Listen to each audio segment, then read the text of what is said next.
Kan kita tentu dengar bahwa Pak Presiden Prabowo ini kan dikelilingi orang-orang yang sebenarnya cukup mumpuni lah dari sisi pengalaman. Ada Burhanuddin di situ, Pak Burhanuddin ya, mantan Gubernur BI ya.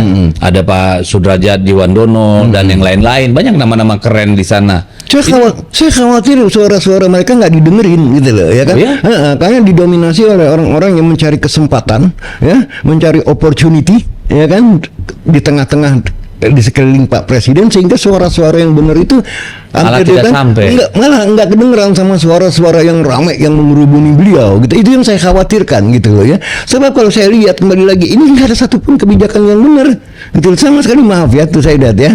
Dan saya khawatirnya juga ini menjadi bumerang bagi Pak Presiden sendiri gitu loh ya, takutnya ya. So gimana bikin wake up call sama Pak Presiden? Apa nunggu sampai keadaan ya, makanya saya tetap bersuara keras di podcast ya. Saya bukan mau menggoyang Pak Presiden loh, sebab ongkosnya itu mahal sekali kalau sampai Pak Presiden itu goyang. Ya kan, ongkos politiknya itu sangat-sangat besar sekali. Kalau political instability bisa membuat dolar 25.000 bos. Dan akhirnya kita yang menjadi korban. Oleh karena itu saya bersuara keras di podcast yang maksud saya melindungi Pak Presiden itu sendiri. Pilihlah orang-orang yang tepat di sekitarnya gitu loh. Orang-orang yang tidak tepat jangan dipakai. Misalnya saya kasih contoh kembali lagi, Ketua Bappenas itu kok Pak Rahmat Pambudi, beliau latar belakangnya itu peternakan loh, setahu aku. Dari IPB kan?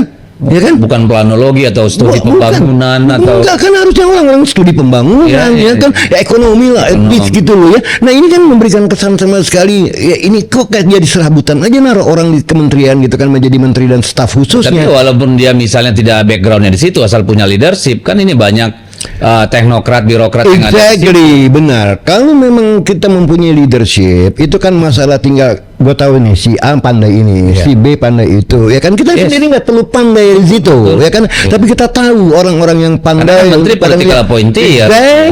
Bagaimana memobilisasi sumber daya ini kan. Nah, yang saya sayangkan juga, ya maaf aja nih, ini juga sedikit kritik terhadap Pak Presiden, ya kan. Itu selalu kalau ada usulan-usulan bukannya mau mendengarkan, kamu suruh malah disanggah. Gitu loh ya. Defensif sekali gitu loh. Seharusnya didengarkan dulu baik-baik, dicernakan baik-baik apakah salah atau tidak, begitu kan ya. Sebab bagi saya seorang leader yang baik adalah seorang leader yang mau mendengarkan, mau mendapatkan feedback, mendapatkan feedback tidak hanya dari environmentnya dia. Ya ini kritik saya terhadap Pak Presiden gitu ya. Seorang leader yang baik adalah yang mau mendengarkan.